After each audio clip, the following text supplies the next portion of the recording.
You're the only person on Earth that followed Steve Jobs and Elon Musk for years and years. So, what did you learn? This is going to be a fun ride.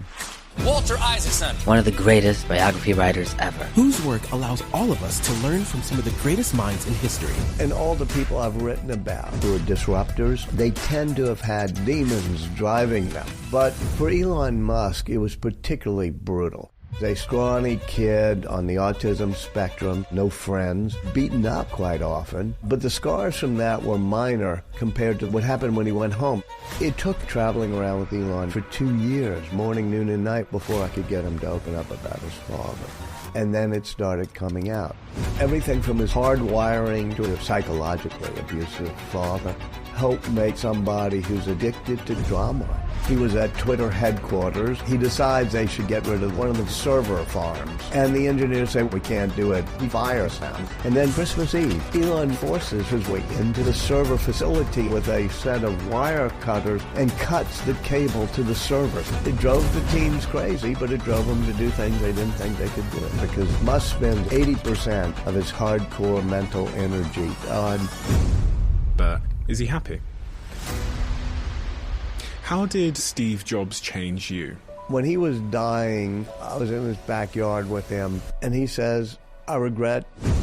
Imagine that you could follow Steve Jobs and Elon Musk for years and years and years and years. Imagine what you would learn. Imagine what you would see.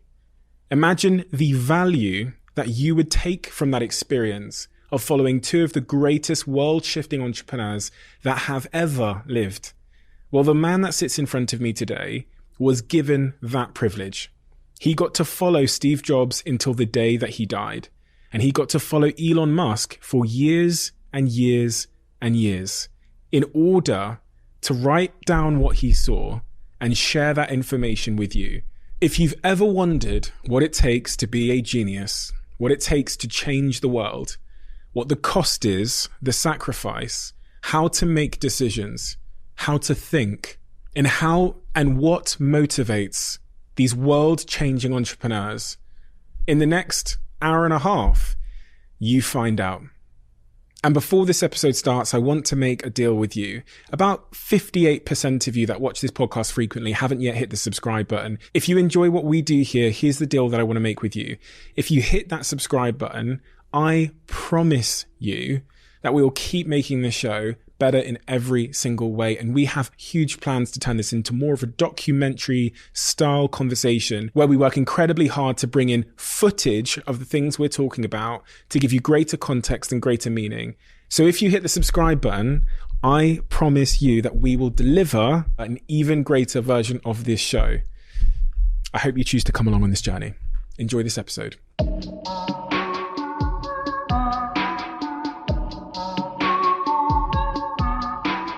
Walter, you have a tremendous amount of insight from following and studying some of the world's greatest minds, but also from a tremendously successful career of your own as a CEO and as a business person.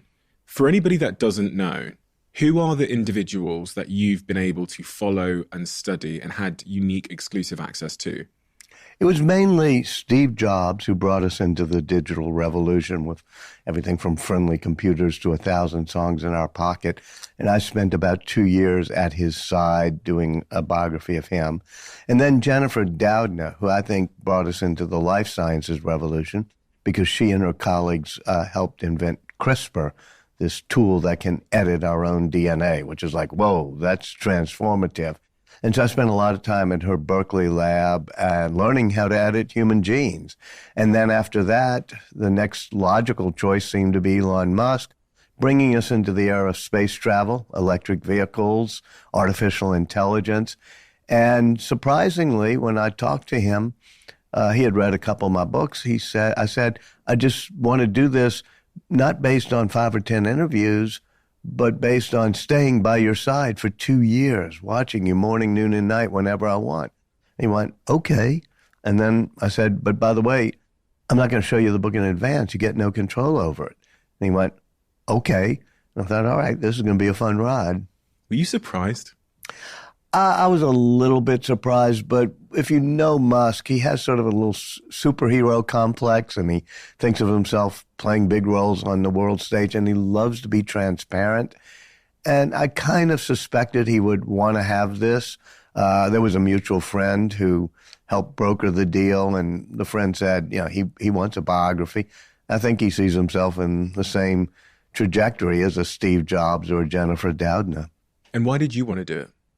I wanted to do somebody who was taking us back into the era of space travel, because I'm old enough to be one of those geeks who remember the countdown of 10, 9, 8, and you hold your breath, and they'd launch from Cape Canaveral. Also, I believe very much sustainable energy is important to the planet, which means not just electric vehicles, but solar roofs and power walls and the things he's doing.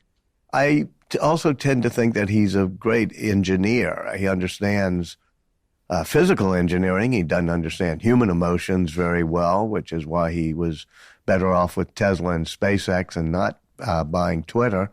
But I wanted to understand the pioneering work that was being done. He's the only person who can get astronauts from the U.S. into orbit. NASA can no longer do it. Boeing can't do it. So how come? How did he make those rockets work? And with Steve Jobs, what was the access that you were given to him?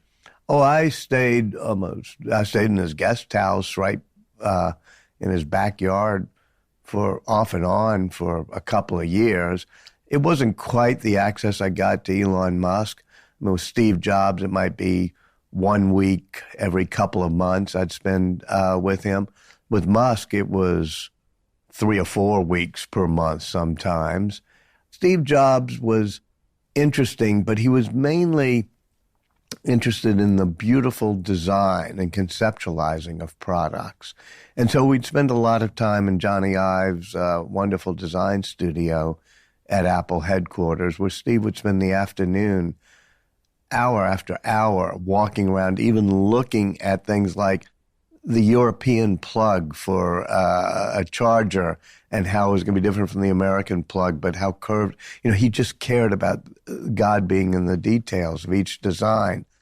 Musk cares a lot more about executing the design through manufacturing and assembly lines. Musk spends about 80% of his hardcore mental energy designing the machines that make the machines. In other words, the Raptor engines or the battery cells or the Teslas. And so a lot of the time I spent with him was on assembly lines. When I sit here with CEOs or successful people, I always start with their childhood, because I think it provides an important context as to the people that they are. It's almost like their childhood. You're like a biographer. It begins in childhood. Yeah. Well, I mean, you're the king of biographies, so I had no idea that that's where it's meant to start. It just seems like the most obvious place, because it's the foundation of people, and those fingerprints seem to remain on them as adults. When you look at Elon's childhood, do you spot things that are the reason he is the man he is today? Absolutely. But let me step back and talk about almost all the people I've written about who are disruptors. They tend to have had childhoods in which they were misfits. Starting with Leonardo da Vinci, who I wrote about. He grew up in a small village. He was left-handed, illegitimate. His father doesn't legitimate him. He was gay. He was distracted. And so he has demons driving him as he runs away from the village of Vinci to go to Florence. And you can go all the way through Albert Einstein, growing up Jewish in Germany. Steve Jobs, having been adopted, and adoptive family didn't take to him, and he moves on to another one.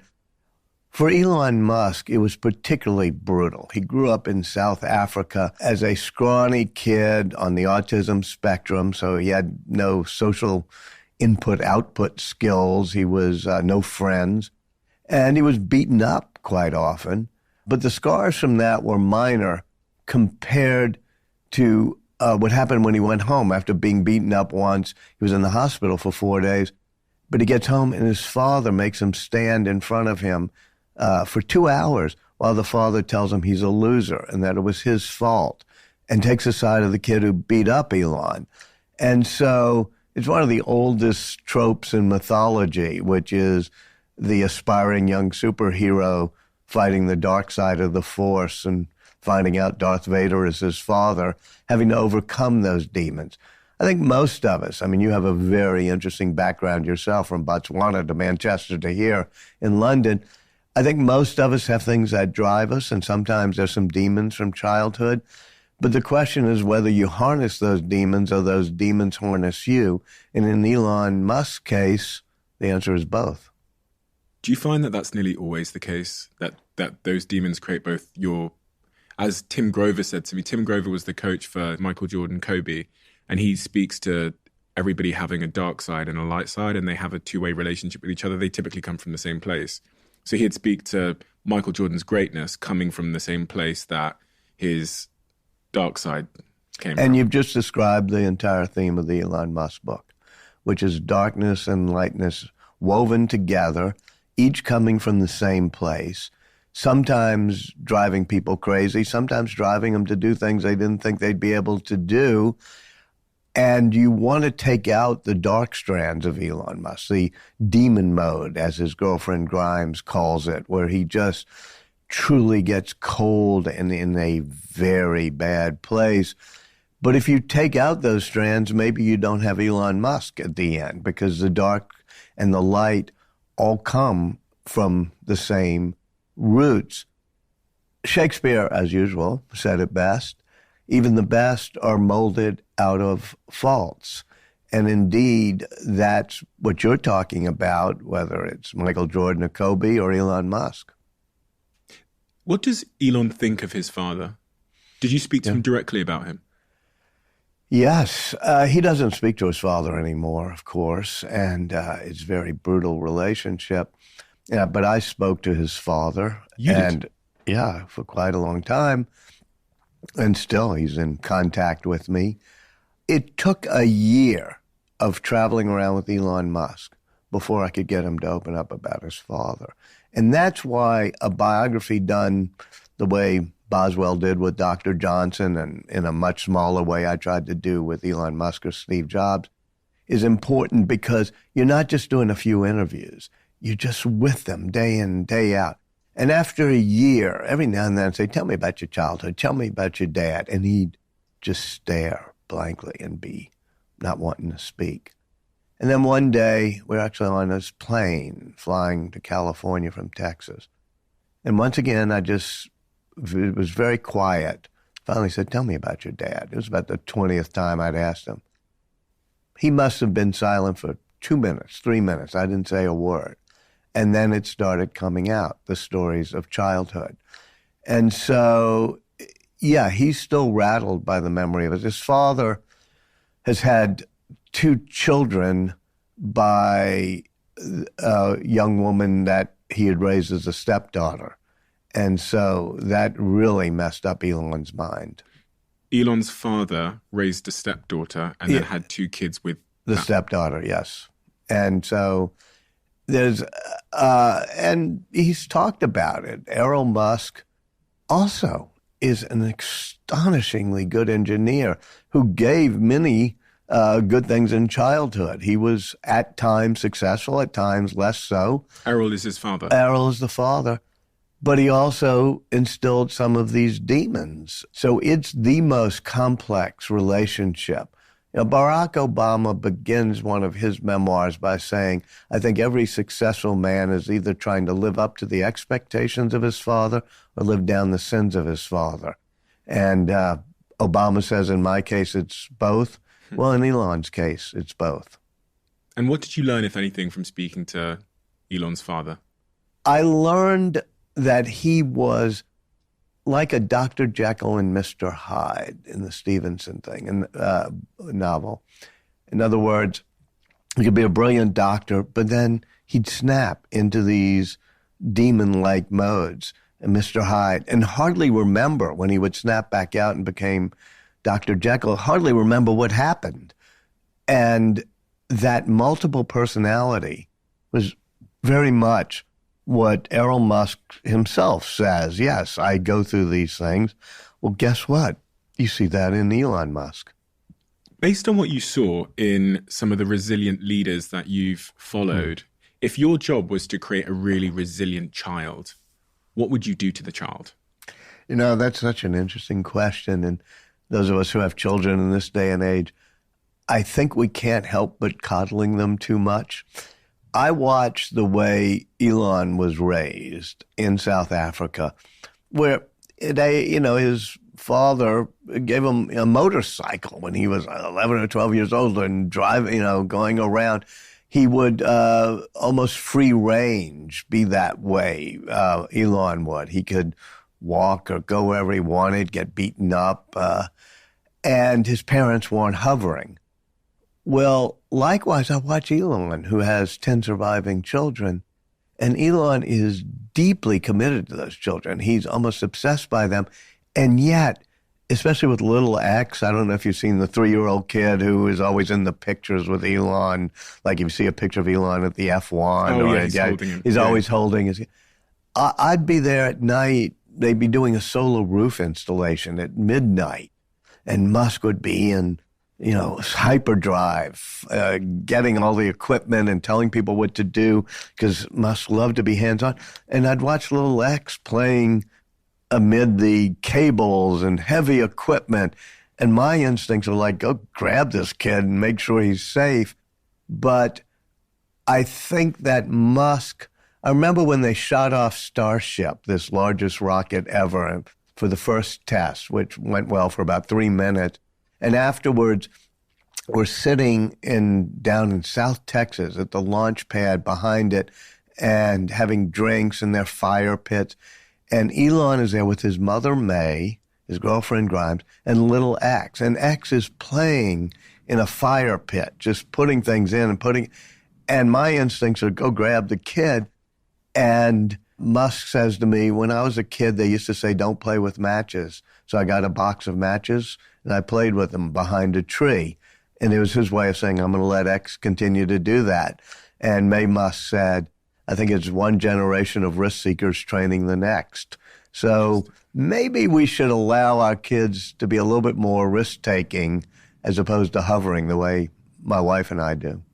And I was reading in your book about how when Elon's parents got a divorce when he was young, that meant that Elon's mother, who was taking care of him, had to then go and get a job, which left Elon at home alone. Right. That's what I'm saying. He was pretty much home alone. His mother had 3 jobs at times, and she's a great person, but she wasn't somebody who doted and worried every moment of the day.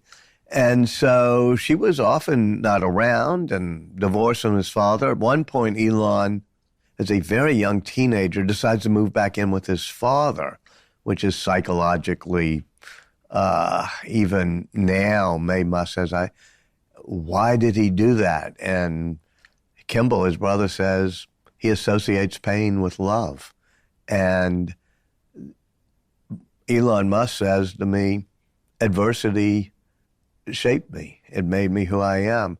So there's a part of Elon Musk that loves drama and rushing into the fire. He associates pain with love. From your observations, do you believe that regardless of whether it's healthy or not, we tend to seek out the environment of our childhood when we're older? Because familiarity is almost, sometimes seems to be more important to us than whether it's healthy. That's a brilliant observation, which is, because certainly with Elon Musk, he's almost always trying to recreate the drama, the turmoil of his childhood in apartheid South Africa, seeing people killed and having an psychologically abusive father. And I think we're all different. I'm personally somebody who had a pretty nice childhood. My parents were the sweetest, nicest, smartest people I've ever known. And I grew up in New Orleans and still go back there, still live with about 8 blocks from where I was born and see the kids I went to kindergarten with. And I love going back to that magical, we call it the green trees of our childhood. But it's also why I'm not driven. I'm not as a disruptor the way Jobs and Musk are. I'm a little bit more suited to being amused and watching disruptors. So my role is a little bit more as an observer. You've been both. You've been an observer on this podcast or on TV, but you're also a person in the arena by starting companies. I was in the arena quite a while. I ran CNN during the Gulf War, and it was a pretty intense thing to do. But in some ways, I'm not as suited to running into fire and turmoil as Elon Musk is. And when the time came and the Gulf War was over, I decided I'd rather write books and go back to New Orleans. So do you did touch on this earlier, but it just came back to mind again. Do you think that these individuals who are most able to deal with running into the fire are those that were raised in the fire? It's not a one-to-one correlation, as people sometimes, when they're arguing with me, they'll say, oh, look, there are people with really bad childhoods who become totally ne'er-do-wells and, never amount to anything. And there are people with really wonderful childhoods who are very, very driven. I think, though, it may not be a one-to-one correlation, but it's certainly a non-zero correlation that having something to prove coming out of childhood and having demons to harness tends to drive you a bit more. One of the things that surprised me in your book was that you said Elon was a good student, but not fantastic. Yeah, even in South Africa and at boys' school. And then when he goes to college, his SATs are fine, but, they're not all 800s, which is the scale we use in the U.S. For college admissions tests. But he had an intense focus. So when he focused on something, he would be awesomely smart. Problem is, he doesn't like things that don't interest him. So when he had to learn Afrikaans in school and, he flunks it, or when he has to learn certain things. But when it came to engineering, especially material science, he could focus like a laser on, and I mean that figuratively, but on the properties of materials or engineering problems. And I heard that when he discovered the computer, that was another example of that insane focus. He taught himself to code in a couple of days. Sure. I mean, he grew up at that time that I can remember, and you can't, where computers suddenly pop up. Mm-hmm. You can have your own computer. And that's one of the things Steve Jobs and Bill Gates brought us to, which is, a computer you can actually plug in and have at home and code on. Well, he got one and taught himself C++ and I think maybe Pascal. And at age 12 or 13, coded his own video game called Blastar, which he published. And he becomes addicted to two things. One is computers and two is video games. Did you spoke to his mother quite a lot? Yeah, still do. She's very much around. What did she think of him at that age when he's 11, 12? Did she think he was a genius? Yes. She, for better or worse, was not a doting mother, was not somebody hovering all the time, but was, when Elon was 5 or 6 years old, she decided he was a genius and used to fight with the schools when the schools would sometimes say, he's not doing well in school, and he'd be distracted. He's always looking out of the window and staring blankly. And she would say, because he's a genius and you're not challenging him enough. And I think she still feels he's a genius. Do you think if someone wanted to be like Elon Musk, they could choose to be? No. There are certain types of curiosity and drive that we can will ourselves to being. I've written about Benjamin Franklin, for example. Benjamin Franklin was very wise, but he's probably not the smartest of the founders. And I don't mean that in a disparaging way, but you have Hamilton and Jefferson and people who are really brilliant. What you have in Franklin is somebody who's purely curious, always open to new ideas, and unbelievably observant. Well, we can all push ourselves to be that way more. But can we push ourselves to be Einstein? And no, we can't.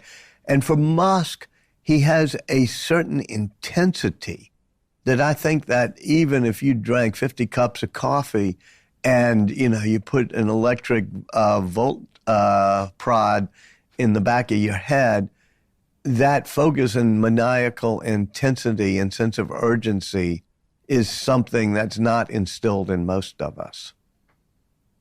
Do you think it's a trauma response of sorts? It's a trauma response. It's also, and the book is got a lot, you can't have a one sentence, here's why, but you start in childhood with the trauma. You also start with a guy who's on the autism spectrum, talks about having Asperger's, as he calls it. And that means he doesn't have good input-output signals for he doesn't have good emotional human receptors, but he does have this intense focus, almost in a geek-like way, on certain engineering or mathematical or coding issues. I think everything from his hardwiring to his childhood and upbringing help make somebody who's addicted to turmoil, who has a maniacal intensity of focus, and also has multiple personality mood swings. He ends up leaving South Africa and studies physics and business at the same time. And I thought it was so fascinating that the reason why he took up business, which is quite rare for someone to do physics and business, I think.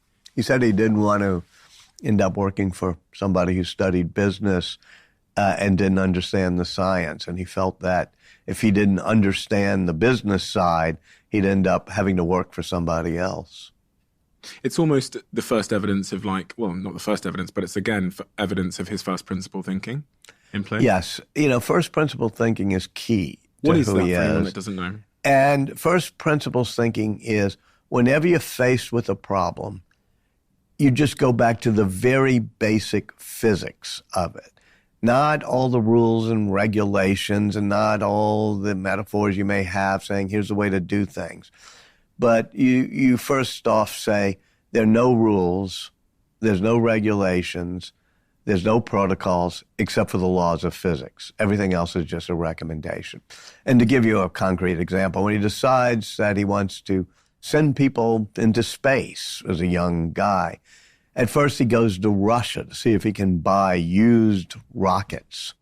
And they jack him around. It doesn't work. And on the plane flight home, he says, let me go to first principles thinking. Exactly how much is the cost of each material in a rocket? How much is the Inconel? How much is the carbon fiber? How much is the fuel? And then how much is the total cost of a rocket compared to the cost of each of the components? And that's first principles thinking, which is, I get it. I know the material cost, but if I can reduce by a factor of 10 the manufacturing cost, then I can make a rocket. And so somebody will tell him, hey, we need to have this patch or this piece of felt in the bottom of a Tesla. And he'd say, tell me what the physics of the principles of physics that make that true are. When he's pursuing first principles, what is he trying to get around and past that frustrates him?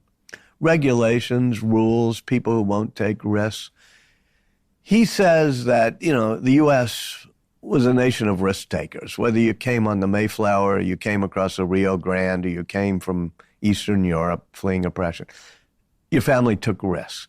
But now we've got more regulators than we have risk takers. We have more referees and people building guardrails and lawyers telling you that's probably not a good idea. Then we have people willing to shoot up a rocket.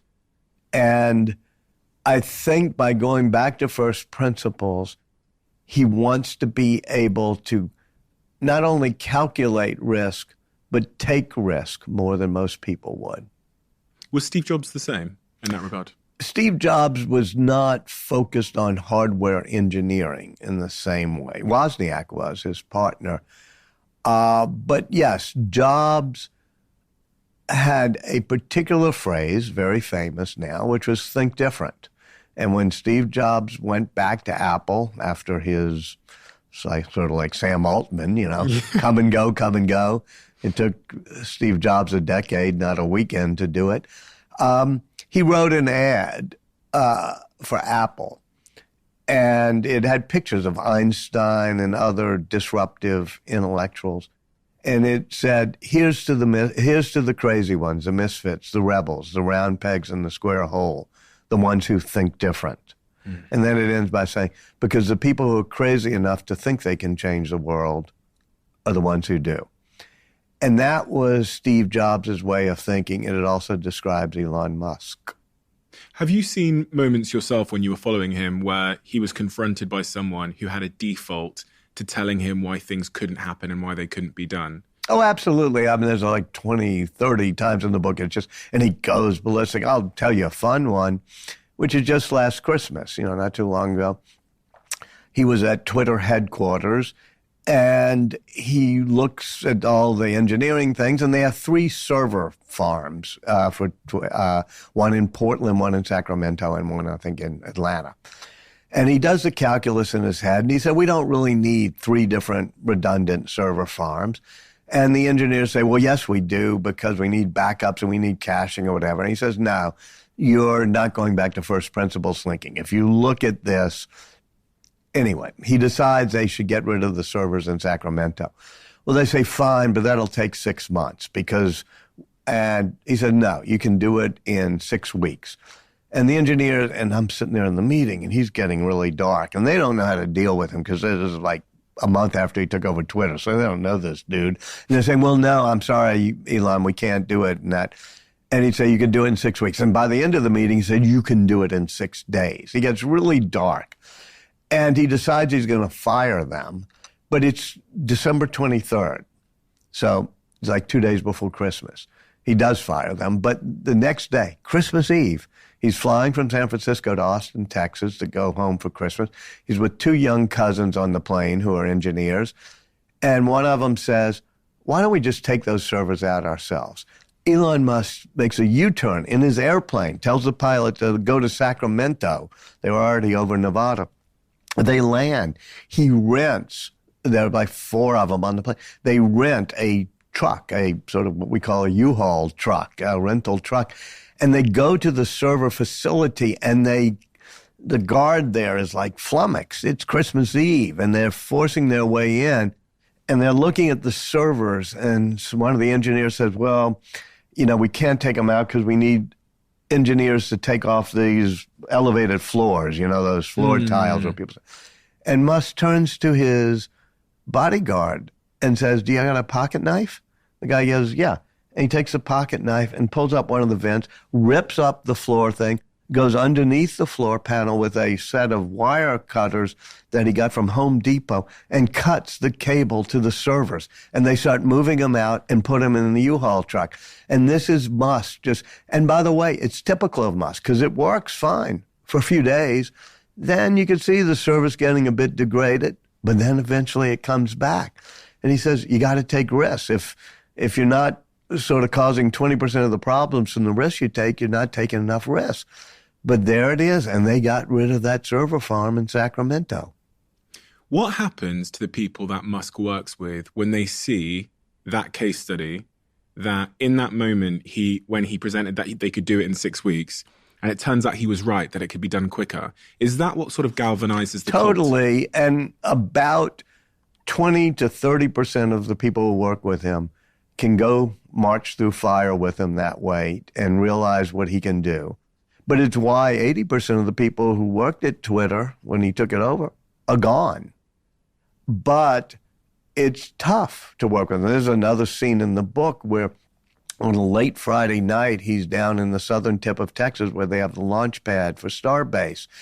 And it's a Friday night after 10 p.m., and he looks at the launch pad area and says, why are there only 3 or 4 people working? And this poor guy, Andy Krabs, nice, tall, southern young engineer, says, well, it's a Friday night and we don't have any launches scheduled.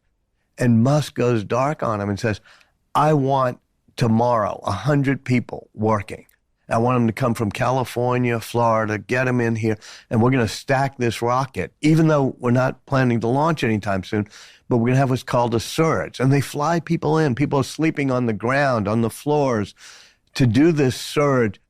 And Andy Krabs survives it and does pretty well, but eventually he quits. He says, man, I'm have a kid. I just can't keep going through these things with Elon. And so that's in the book. About 3 weeks ago, I was in Los Angeles and talking about the book, and I see this tall guy I recognize coming up after the speech. It's Andy Krabs. I said, what's happened? He said, well, as you know, I quit, and I came back to Los Angeles, and I got a much easier job. But I decided I'd rather be burned out than bored, And I've asked Elon if I could come back because I don't want to miss working for SpaceX. So interesting. The acquisition of Twitter was a very, from, think about where it's based and how it was run and all the things we've come to learn about the company and its sort of political leanings. It was very much the antithesis of the Musk approach. You talk Totally. about that in the book. And he had become, over the past 3 or 4 years, he's edged from being what I would call a center-left, somebody who donated to Obama and voted for Biden, to somebody who has become, I think, far too worked up about what he calls the woke mind virus, the progressive mindset that he sees in colleges and in schools. Multiple reasons, which I go through in the book. What's the most important reason? The most personal reason is he had 5 older children, teenagers, surviving. One died in infancy. And the oldest of them was named Xavier, after his favorite character in the X-Men comics. And Xavier transitions and sends a note about 3 years ago saying, I'm transitioning, my name is now Jenna, and don't tell my father. Now, he gets his head around the fact that she transitioned, and he loves her, but she becomes very anti-capitalist, very woke, hates all billionaires, thinks capitalism is theft, and rejects him and changes her last name. And this causes him an enormous amount of pain, and he partly blames it on Los Angeles, where you live sometimes. There's this very progressive school she went to called Crossroads. And that was one of about 7 or 8 factors that led to this political evolution where he felt the progressive left was overdoing COVID lockdowns, was overdoing gender ideology questions. In some ways, it echoed his father, who was also somewhat conspiratorial in his thinking and didn't believe in vaccines or Dr. Fauci. And it's a weird evolution that we still see reverberating in the waters of Twitter today. You say that it caused him a tremendous amount of pain, that Xavier transitioned and is Jenna. now a woman. How do you know that it caused him pain? Well, he said so, and he's easy to read, even though he doesn't read people's emotions well. I mean, he will say, nothing has caused me more pain, he says this outright, than his daughter rejecting him. Not transitioning, but just totally rejecting him, other than the death of his first child in infancy. His first child died. And he gets very dark, and, you talk to his sister, you talk to his brother or his brother's wife. They say that's the thing that's caused him enormous personal pain, and he says so. Going back to when he acquired Twitter, I, as a great fan of what Elon has achieved and the service that he's sort of served to humanity with some of these companies like Tesla and SpaceX, I was really hoping he didn't buy the company because I thought it would just be a great distraction from Bingo. really important other things. 100%. You were there, right? At the time. I was there. So I'm sitting, he had just opened Giga Texas, which is the largest factory manufacturing things. It's a Tesla factory in Austin, Texas. We're on the mezzanine. The factory's not even open yet. I guess this is April 2022. And he tells me that he still needs more drama in his life. He can't accept the fact that he's now become the richest person on earth. He's person of the year for Financial Times in Time. He's sent up 33 rockets that year that landed safely and were reused. And yet he says, okay, I'm buying Twitter. And his brother, his son Griffin, we're all like his friends, 3 or 4 friends, is like, is this a good idea? Aren't you going to be distracted? And everybody is sort of trying to talk him out of it. I'm not, because I'm just taking notes. I'm just the observer. But I'm thinking, boy, this is a bad idea. Not simply because it'll be a distraction, but because you don't have, I'm thinking of Musk, he doesn't have human emotional awareness. And so I asked him, why are you doing it? He said, well, it's a product problem. They need better engineering. They haven't put any new features in. They don't have full motion video. So it's an engineering challenge. I'm thinking, no, Twitter's not an engineering product. You've been through all these before. It's an advertising medium. It's supposed to gather eyeballs for advertisers in a friendly environment. And that's not Elon's specialty. So I think it was then and is now both a distraction and does not play to his strengths. Did you see it at any point, and do you believe it will hurt the trajectory of Tesla and SpaceX in any way, that acquisition? I think that it probably hurts his reputation, especially among more progressive people. It obviously has hurt, which means it probably has hurt Tesla's sales. As for SpaceX, I don't think it matters too much. He has been able to be intensely focused, including, just today while we're taping this, I think he's doing the 40th launch this year of the Falcon 9, sending up 20 more Starlink satellites. He launched Starship and got it all the way into space with all 33 Raptor engines working. And he's down there intensely focused. So I think SpaceX is okay. I think Tesla will be okay, but it'd be better off if he weren't distracted by Twitter, and B, if his reputation hadn't become 10 times more controversial, which is not great if you're just trying to do a mass market car sales. When he went into Twitter, one of the very alarming things that he did was there was rumors that he called everyone up to the top floor and said, this is going to be the new company culture. If you don't like it, go Absolutely. Go I was there. I walked in I was there the day before he took over. He marches in. And I think there's a whole chapter in the book almost in the rapid change in corporate culture that happened, something you're very familiar with from companies you've dealt with, which is there are two extremes of doing a company.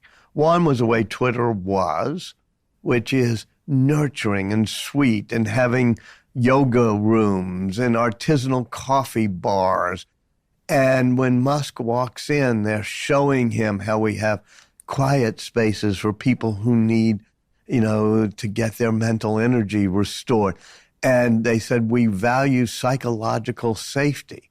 And Musk looked at me and kind of did his raspy laugh. Says psychological safety, blank, screw that. An urgent intensity is our operating principle. Psychological safety is our enemy. And so he turns it into a hardcore all-in environment where you have to say, I'm all in. You're going to work 24/7, some weekends, because you're all in. And he said, I want a team that's 20% of the size, but that's an order of magnitude more intense and more all in. And you've probably seen companies with your own eyes who are very nurturing, and you've seen companies in which everybody's doing a hardcore all-in hackathon on a Saturday night, and he's in the latter camp. Do you believe? I often speak to large organizations that have cultural problems. They're not innovative. They're being eroded away by new market entrants, etc. And the problem they have is they can't turn the ship around quickly enough before the innovation takes them out. Big companies that have 50,000 people, I've often wondered, because then I saw this Elon Musk approach to turning culture around, where you basically let off a grenade in the building. Totally. Do you believe there's merit in that approach? Yes, but I also believe there's a big old downside. And like everything with Elon Musk, including the shooting off of the rockets, you get amazing things happen, but also rubble in the wake and damage in the wake and personal damage. At Tesla, he did that once. There's a guy, John McNeil, in the book, who was president of Tesla. Another couple of people did. They all say it, which is maybe that's the price you have to pay if you want to be this disruptive. But is it a price that I want to pay? The answer is no.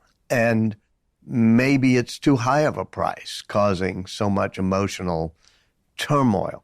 But there are people, including the guy, Andy Krebs, I told you about, who wants to go back to work at SpaceX, who like the challenge, who like the emotional turmoil. I ran Time magazine. It was the good old days, and it was about as wonderful of an environment even you would be in the clouds thinking about in the 1990s. We were rolling in money before the disruption of the internet takes away the idea of a general interest paper magazine. And there was a drinks cart that would come around every day at 5 and make cocktails for all the writers. There was a roast beef carvery cart in the evenings. There were town cars that would take you out to your weekend houses. It was totally great. And that environment needed to be disrupted, but it was glorious when it happened. Then I went to CNN, and for a while, the Gulf War, we know exactly what we're doing. But once the Gulf War was over, CNN needed deep disruption, and I was not very good at being a disruptive leader, firing like Elon Musk could 80% of the people. So sometimes CNN was one of those big old battleships with, as you said, lots of people working there. It probably needed a more disruptive leader than I was.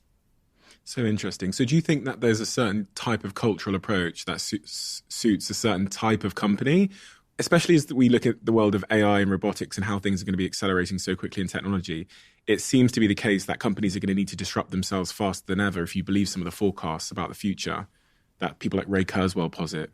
Yeah, and not only, it used to be tech companies would have to be disruptive, but now if you're an insurance company, if you're a law firm, if you're a bank, the disruption is going to happen. If you're a healthcare company. So yeah, we're going to have to be disruptive. That doesn't necessarily mean an all-in intense hackathon, work all weekend culture is necessary. I think it's great to have corporate cultures in both sides. It's like return to work after COVID. I'm not sure there's exactly one answer. There's some companies that say, you know what? Remote working gets us really good people who can do better things. And there are other people who say, no, I got to have my people back in the office. I think it's good to experiment, or not just experiment, but to have alternatives. Some people work better in some environments, some in others. And you could also ask the question not just about corporate environments, but about corporate leaders, which is what you discuss most of the time. Some corporate leaders have got to be, Steve Jobs-like, or Bill Gates in the early days of Microsoft, or Bezos in the early days of Amazon, or Musk. Basically assholes at times. And but then some corporate leaders like Jennifer Doudna or even a Ben Franklin lead by being collaborative and inspiring and nice.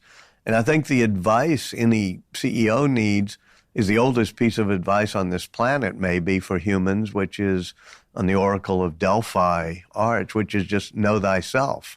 And you got to know, here's my approach and here's where I feel most comfortable. Interesting, because I was just about to ask you which approach you think is generally more effective, but... for me, I couldn't do the all-in jerk, the asshole-like approach. And there were times I needed to do that. And Steve Jobs would say to me, it's why you were never quite as good. But I also think that... He would say that to you? Yeah, he would say, he called it velvet gloves. I guess a metaphor. He said, people like yourself, when you ran companies, you had velvet gloves on, and you were always trying to make people feel comfortable. He said, for me, I got to make them feel uncomfortable. I have to make them feel challenged. I don't have the luxury. I don't have the luxury of tolerating B players and coddling them. So, I know what type I am, but I think at times you can create a very creative place where people feel very comfortable, and it allows great creativity to flourish. But I think you have to sometimes say, we got to be hardcore here. We're being challenged. I would also say it's not just about the leader. It's about the leadership team. If you're going to make a good company, you have to make the right team. And when I ran CNN in Time, I realized maybe I was a little bit too velvet-gloved, as Steve Jobs would say. But I made sure in my leadership team there were people who had iron fists and could take Intel, a great company when it was founded, and leadership team. You had to have Andy Grove, you had to have Bob Noyce, who was the nicest, friendliest CEO ever. He put his desk in the middle of the room and just loved, people. You had to have somebody like Gordon Moore of Moore's Law, who was a visionary. But they have to bring in Andy Grove, who is really tough and gets the microchips out the door. And so every leadership team needs to have the hammer as well as the inspiring nice guy. Both Steve Jobs and Elon Musk, what was their view on being liked as a leader? Both of them told me that could be a failing, that could be a weakness, which is if you try too hard to be liked, you're not going to be disruptive enough. And Musk even said empathy and collegiality can be your enemy. And Jobs told me, you think you're very empathetic and you care about other people's feelings, but sometimes you take it too far and you do it out of vanity. You want people to like you. You care too much about whether the people working with you love you. And he said, that's not the way to create a disruptive organization. Do you agree with him? Yeah, I agree. I think I ran Time Magazine just fine. We can ask other people, but with CNN, I sat there worrying about, I won't name names, but these anchors on CNN who truly were problematic, and yet I wanted them all to like me, and I was probably not tough enough. But I also finally got to the know thyself, which is, all right, this is not the job for me because I'm better off trying to inspire teams that are friendly and collegial. The way Jennifer Doudna, the heroine of my book, The Code Breaker, the one who helped invent CRISPR technology, in her lab and in her companies, if they're going to hire somebody new, even a graduate student to be in, working with the pipettes and the test tubes, they make sure the whole team meets that person. And then they all discuss, will this person fit in well? Whereas, and that's a culture that I can relate to. But an Elon Musk says, no. I remember him yelling at some of his finance people who were friendly with some of the engineers and said, no, collegiality is your enemy. You do not want them to like you. You're there to challenge them. If they like you too much, you're not doing your job. But do Elon's employees like him? Elon's employees generally will walk through a wall for him, those who have survived, whether it be Gwen Shotwell or who is the president of SpaceX, or people at Mark Juncosa, or the people at Tesla like Drew Baglino or Franz von Holzhausen. But he burns out people pretty fast. So if he's in an organization, after a few years, maybe 20% are totally loyal and survive, but he's not afraid of burning people out and having them leave. Sounds like they either love him or leave. Yeah, and as I say, sometimes with Andy Krebs, they love him, but then they leave, but then they come back. Some people truly want the challenge. As Steve Jobs said to Scully, the guy he hired to run Apple for a while, he was at Pepsi. He said, do you want to make sugar water the rest of your life, or do you want to change the world? And I've seen Musk talk to the people at SpaceX late at night, maybe midnight, where they're all still working at the launch pad of the factory. And he'll say, I know how hard you're working, but this is the most exciting job you could possibly have. It's the most exciting, important job on Earth, which is getting people to Mars. Whatever is the second most exciting, you can't even think of it, what it is, because this is by far the most exciting thing you could be doing. And there are people who buy into that. And I could sit there watching the moon rise over the Gulf of Mexico and him saying that, and I could see why people buy into that. I could also see why some people say, I'd rather have a wife and kids and get off Friday night at 5 p.m. Does he believe it when he says that? And do typically people believe it when they hear it? When he first said to me that he had 3 missions, to get humanity to Mars, to have sustainable energy on this planet, and to make robots safe, I thought it was a type of pontification you do on podcasts like this one, or pep talks for your team. But then I'd hear him say it over and over again. And I'd hear him say it almost to himself as he walked around and saw something bad. And he said, we'll never get to Mars. We'll never get... And almost staring into the distance sometimes, he said, we've got to get to Mars. And we've got to... If we don't do this, we'll never get humanity to Mars. We'll never get the world to electric vehicles. I totally think he believes it. Why does he care so much about Mars? He believes in spacefaring. In other words, we have to be space adventurers for 2 or 3 reasons. One is he believes that human consciousness is rare and maybe unique. That nowhere else in the universe do we know that there's consciousness. And why? Because if consciousness existed somewhere else, it probably never became multiplanetary before the planet it was on got destroyed.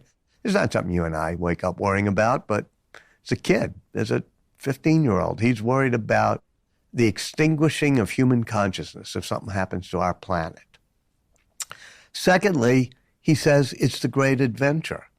We wake up every morning, we got all sorts of problems to worry about. There are more problems in Ukraine to the Middle East to Congress to, whatever it may be at Whitehall at the moment.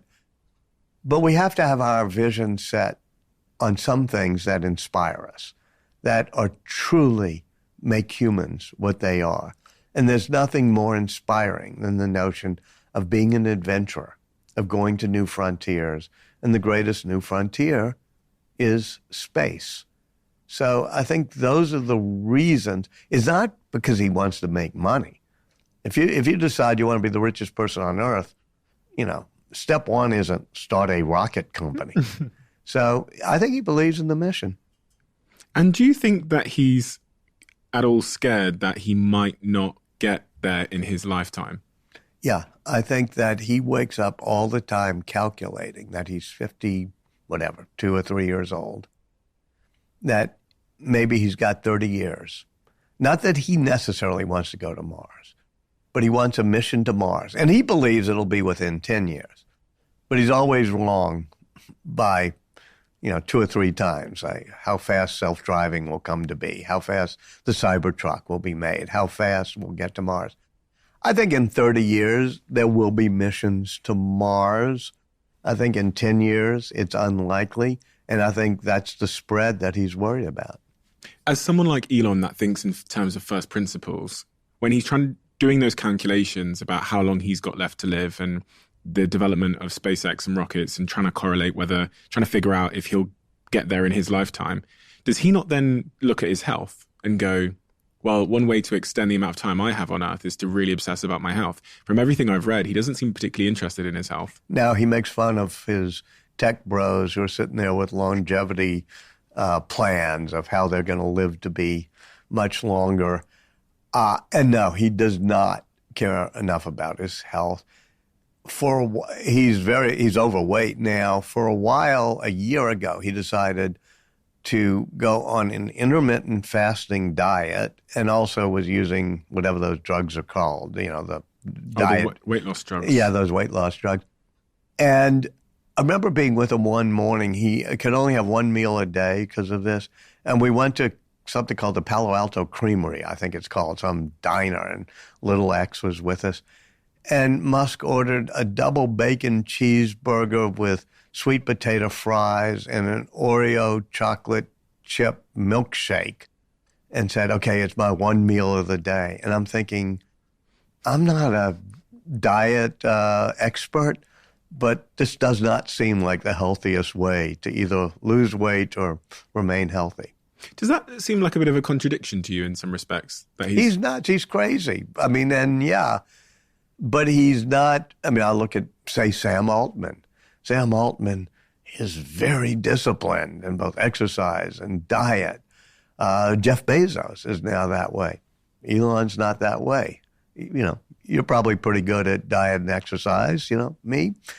I try pretty hard, but I'm not quite as good. Elon's at the side where he's fanatic on many, many things, but getting on the treadmill and taking care of himself is not one of them. Did you ever see him exercise while you were with him? He has only one home now because when his daughter transitioned and became very anti-capitalist, he thought that if selling all 5 of his pretty nice homes, he would just live very frugally and that would please her, which didn't work.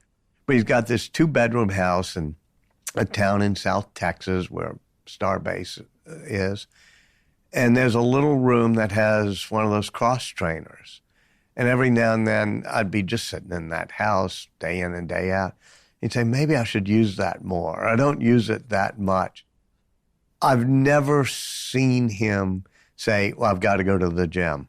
He doesn't meditate, do yoga, swim, or do things that would both clear your mind and relax your body. How would you characterize his mental health? Incredibly mercurial. What does that mean? Means that he goes through multiple phases, personalities. And there will be times when he's perfectly cheerful, inspiring, sometimes funny, sometimes focused on engineering. There'll be times when he gets into a very, what Grimes calls demon mode. And he says he's probably bipolar. He's never been diagnosed, but he uses some medication that's been prescribed. And so he will get into these mood swings where he can be manic and depressive and bipolar. And so his mental health is not great. The difficult question, and the book wrestles with him with this, and you said at the beginning, smart thing you said at the beginning of this show, was to what extent is that woven into who he is, and do those strands also cause him to have the drives? In the time that you observed him and the years that you were with him, were you ever concerned about him? Yeah. I mean, there are times when he would go into what I would almost feel was a tailspin. And even times before I knew him, like 2018, he goes into total meltdown. He's almost catatonic, lying on the floor of the factory in Fremont, Texas, and the people who work with him can't rouse him because he's in a, catatonic state. He's sending off horrible tweets back then, calling some cave diver a pedophile or saying he's going to take Tesla private. And you see that recur every now and then. Even this past month, he hasn't been, as far as I know, in any bad catatonic state, but he'll get into a dark mood late at night and do tweets that are conspiratorial and dark and self-destructive.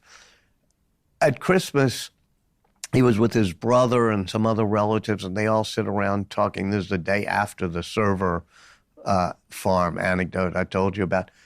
And they ask, what do you regret most this year? And he says, I regret the fact that every now and then I start shooting myself in the foot or stabbing myself in the thigh, that he gets into these periods. With all these great leaders, there's a word you use throughout, which is the word team. The definition of the word company is group of people. How do they go about hiring great people? With Musk, he says that you always look first for the right attitude. Skills, knowledge, they can all be acquired. But a change in attitude requires a brain transplant. So you make sure they have an all-in, hardcore attitude. Early on, first few years of SpaceX and Tesla, he interviewed everybody that they were hiring. He's built a good team, but an unstable one. People come and go more often. But there are people like Gwynne Shotwell, who for more than 20 years has helped run SpaceX, and Mark Junkosa, who's been probably the chief technology officer there. Likewise, you have a pretty stable team at Tesla. Steve Jobs was a specialist at building teams. When he was dying, I was in his backyard with him, And I asked him, what's the best product you ever made? And I thought he'd say the iPhone or maybe the Mac. He said, well, building those products is hard, but what's really important is building a team that will continue to build products. So the best thing I did was the team at Apple. And that's the Johnny Ive, Phil Schiller, Eddie Q, Tim Cook team. Musk is not as much of a superstar building teams, but he does get hardcore, dedicated leaders to work for him. And do they both think that the team is the most important thing, hiring great people? I would say that Jobs definitely thought that. I think Musk, if you ask him, would say he thinks that. But one of the things he hasn't done perfectly is if he left Tesla, there's Tom Zhu, there's Drew Baglino, there's some people, but it's not as if he has a big team in place as easily. He's a little bit more the total boss. And he'll not try to run everything, but he'll focus maniacally on specific things. And he does not, I guess the best way to say it is he doesn't delegate authority as easily as I think other leaders do. On the flip side of that, his maniacal intensity to detail means that, unlike Boeing, he knows how to get rockets into orbit. What are the principles of success or leadership that both Steve and Elon share? First of all, a passion. Musk had a passion for beauty and even the beauty of the parts unseen. I remember when I was first working with Steve Jobs, he had the same. Steve would take me around the backyard of his house where he grew up in a small tract home in California. And there's a fence. And he made me look at the back of the fence, which faced scrubland. He said, my dad said we had to make the back of the fence just as beautiful as the front of the fence. And Steve said to his father, why? Nobody will see it. Nobody will know. And he said, yes, but you will know. If you have a passion for perfection, you'll care even about the beauty of the parts unseen. And so both Steve Jobs and Elon Musk cared more about details than your average CEO. They cared, in Jobs' case, how the chips on the circuit board in the original Macintosh looked and whether the circuit board itself was beautiful, even though nobody would ever see it. It was in a sealed case. And Musk, the night the Twitter board accepted his offer, he spends 2 hours in the tiny town in South Texas going over a valve in the Raptor engines under Starship and why it was leaking, and there was a methane leak, and just became involved in the details. And both of them felt that if you have a passion and intensity on the details, the rest will follow more easily. What was their approach to, kind of linked to that, their approach to experimentation? It's something that I'm absolutely obsessed with, conducting as many experiments as we possibly can in the shortest amount of time we can to get information back. Yeah, one of the things that Musk is successful because of is his ability to iterate, to take risks, to conduct experiments. Twice now he's launched Starship, which, as I say, is by far the biggest rocket ever made. And both times you saw stories the next day saying, Musk launches rocket, it explodes. Well, he thinks both those were a success because he says if you're not failing 20% of the time, you're not risking enough. And so each of those are attempts to figure out, to take a risk, shoot something off and see what goes wrong, and then to fix it. If you have a risk-averse culture like NASA or Boeing or Lockheed or others, you're not experimenting enough. And the experiment, by definition, an experiment involves the unknown and taking a risk. How do they keep their cultures to be pro-risk and to stop them getting complacent with their success? Well, I don't think Musk has a problem with complacency because he's so intense and hardcore that the minute, I've watched so many meetings where even at Twitter, where somebody says, we can't do this. We can't take away the blue checks. Or we can't change from carbon fiber to stainless steel on a particular component. Or we can't do Cybertruck because Cybertruck is too edgy and it's made of stainless steel and it is frightening to look at and it'll scare people. And he'll just either run roughshod over them or fire them or push them to realizing, yeah, let's make Cybertruck look very futuristic and let's make it totally out of stainless steel. And let's have the stainless steel be an exoskeleton so you don't have to have internal chassis as much. These are wild, out-of-the-box things. And they resisted him on Cybertruck. They resisted him on Starship. They've resisted him on even some of the battery changes he's made or things. Or resist him on the amount of servers you need at Twitter or the rules for engagement on Twitter. I think sometimes it doesn't work. I think Twitter is kind of toxic in places because he thought you could get rid of the moderation teams and do it through an algorithm. But he pushes things, 80% of which succeed. It means there's a lot of rubble in the wake, though.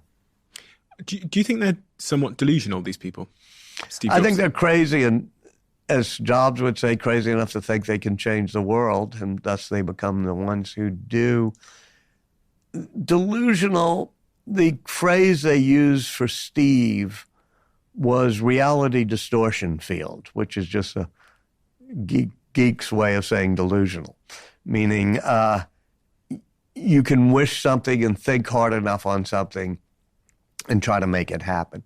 And often it worked with Jobs. He'd say, you got to shave 10 seconds off the boot up time. And they say, that's reality, it can't be done. And he'd stare without blinking, something his guru had taught him in India. He'd say, don't be afraid, you can do it. And they would bend reality, and 80% of the time, he'd get it done. Sometimes it doesn't work. He tried it on his cancer. It didn't work. He just tried to will it away. Likewise with Musk, full self-driving. I mean, for the past 8 years, he's always said, it's only a year away. We're going to get there. Well, that's reality distortion.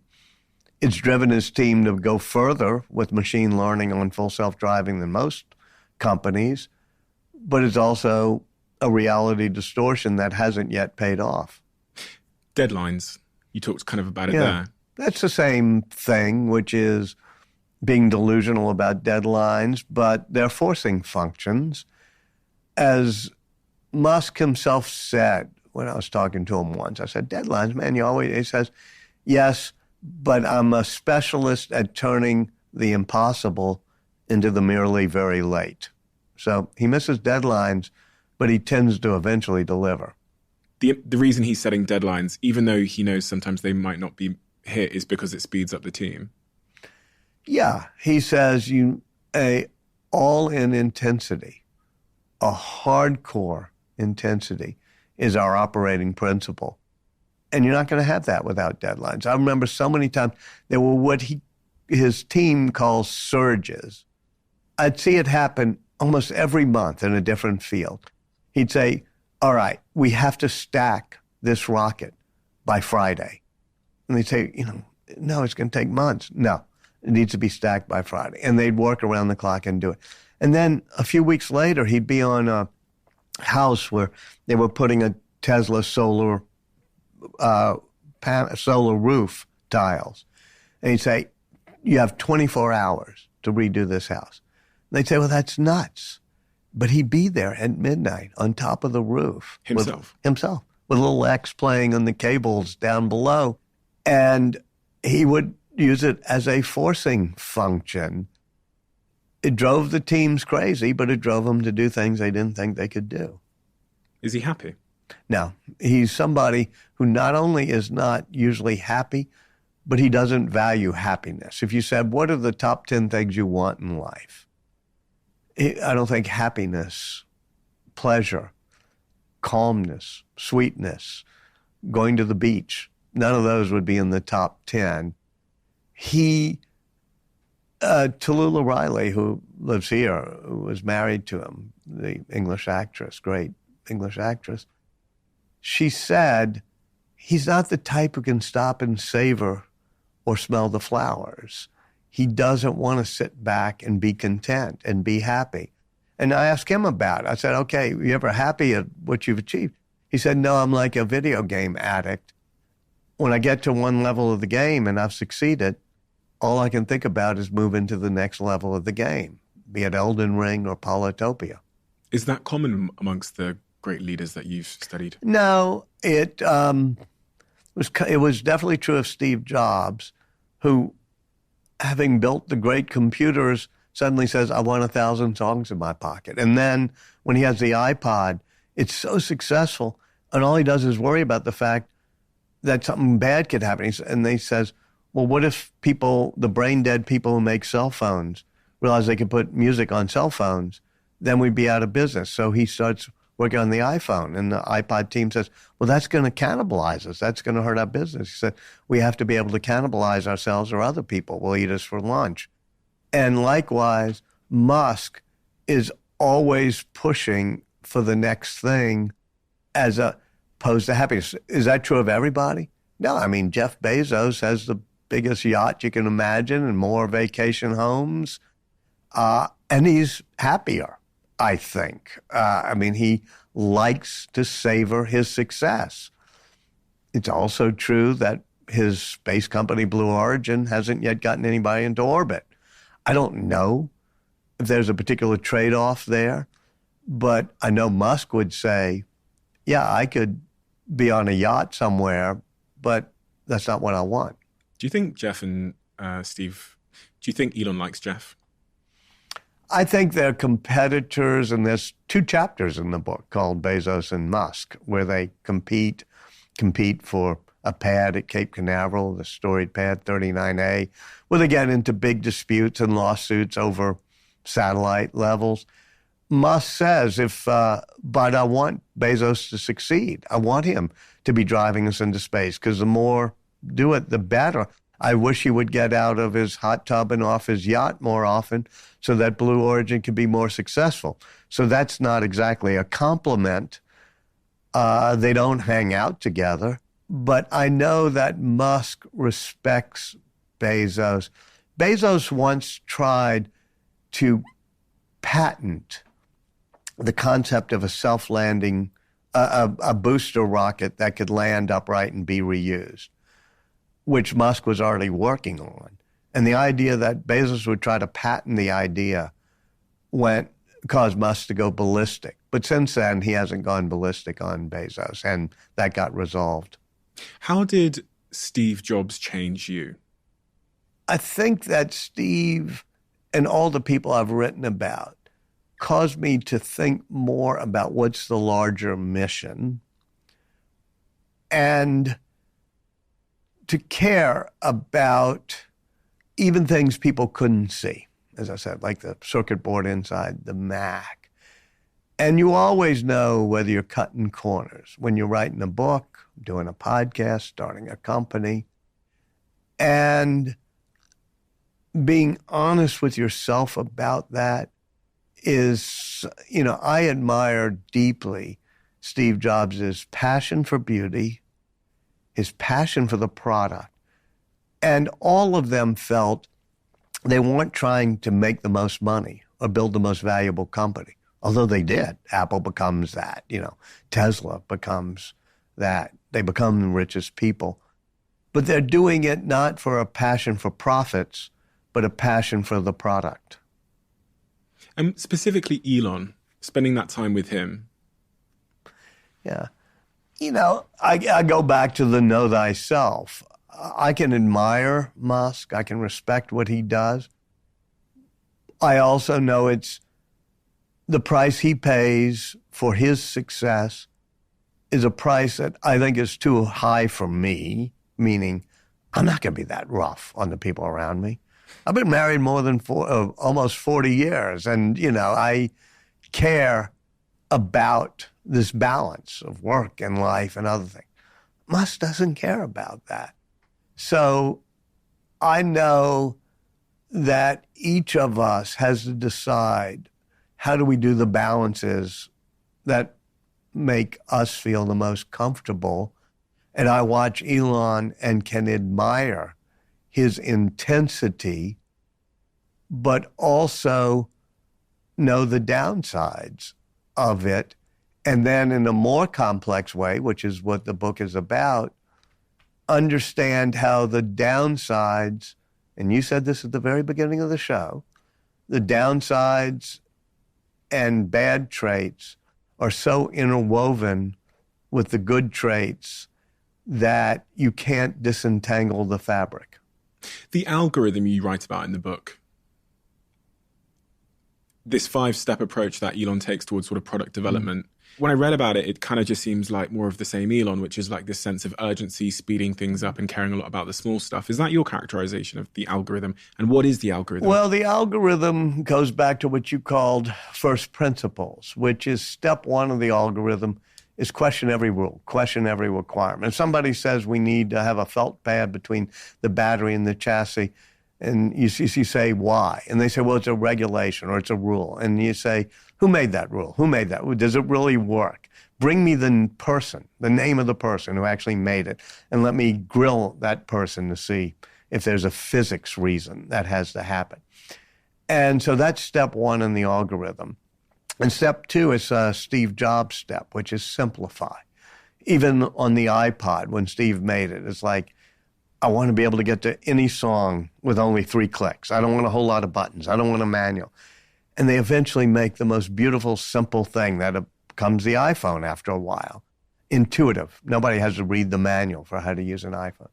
So step two is simplify. Then you speed up the processes. And final step is automate.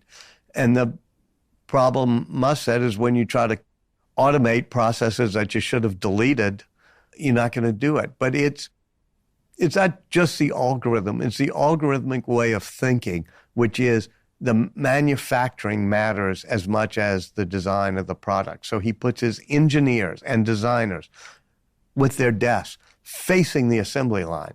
So every hour they can watch if there's a holdup, if there's something that's a piece of, strip around the headlight or wiring in the Raptor engine that's causing a holdup in the manufacturing process.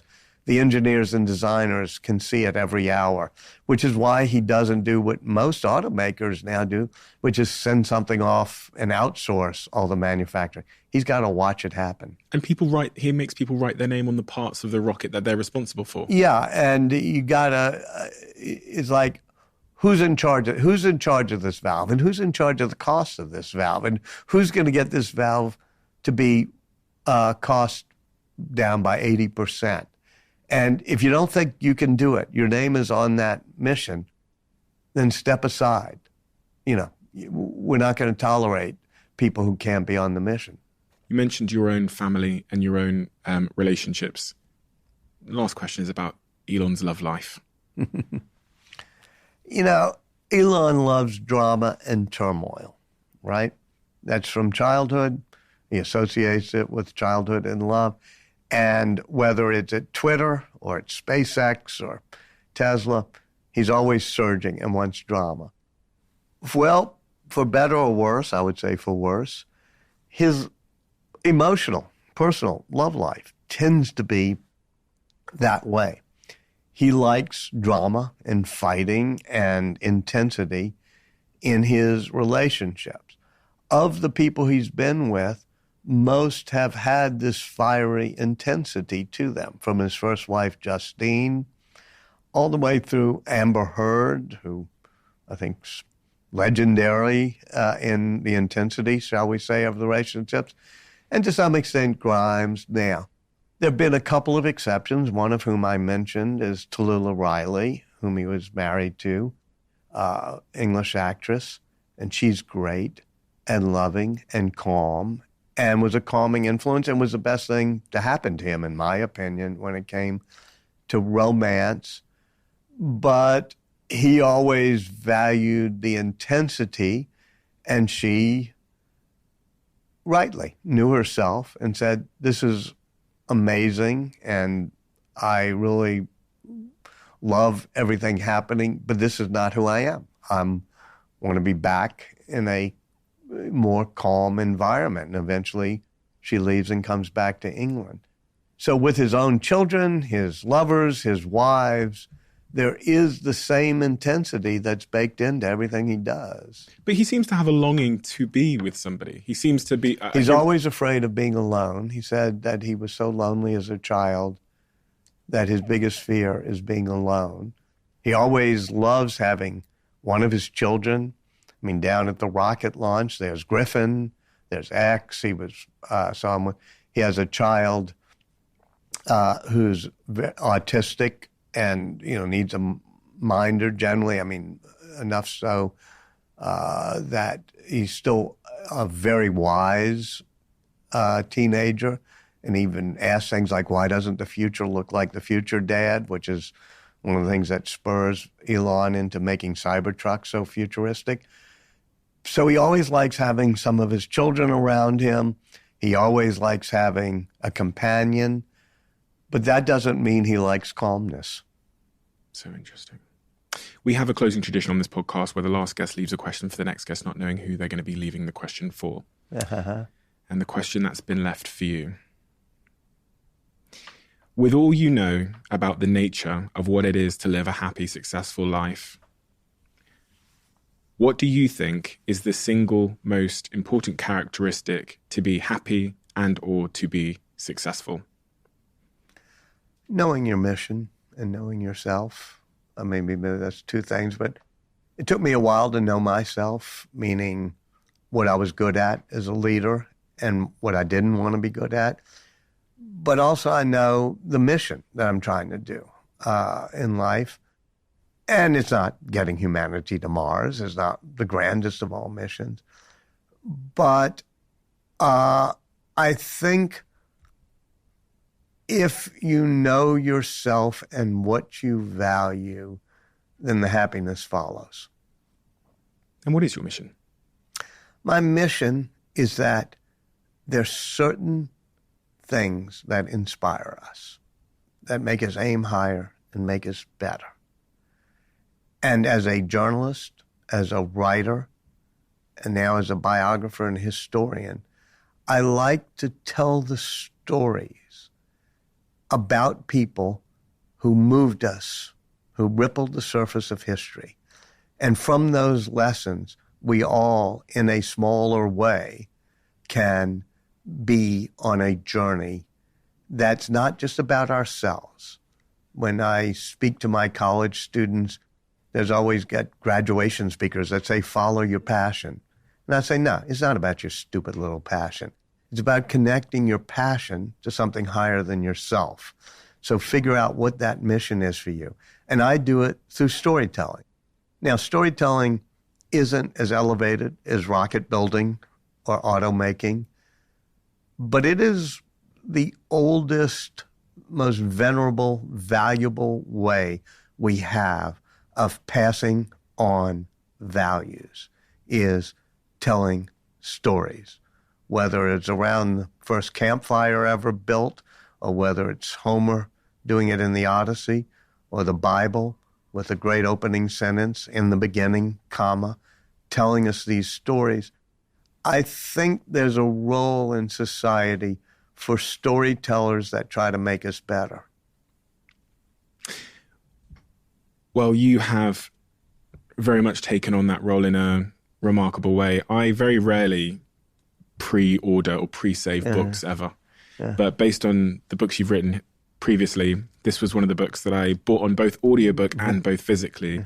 And it far exceeded my expectations because of the depth and detail you go into these people. This is not a surface level from a distance audit or analysis or deconstruction of these individuals. It is as if you are living in their mind and writing from the place of their mind. And for someone like me who I think of myself at the start of my career that wants to do great things, knowing everything about these individuals that you've covered allows me to pick and choose elements that will get me closer towards my own version of happiness and success. And I think know thyself is such an important thing when you read these books, because you have to assemble the parts of an Elon or a Steve Jobs or a Jennifer and take from them to complete your own little jigsaw piece. And we're all our own individual shapes. There'll probably never be a book ever that comes close to the detail and depth of insight and understanding and storytelling, which is so unbelievably captivating, as this one that's written on Elon Musk. So it's a must read for everybody, regardless of what discipline or pursuit you're in. I think it's just an absolute fascinating read about trauma, about humanity, about humans, and about what it takes to reach the very top. So Walter, thank you for the service to humanity that you've done by the work that you do. It's a huge honor to get to meet you today. Wow. It's a huge honor to get to meet you, and an actual pleasure too. Thank you. Do you need a podcast to listen to next? We've discovered that people who liked this episode also tend to absolutely love another recent episode we've done. So I've linked that episode in the description below. I know you'll enjoy it.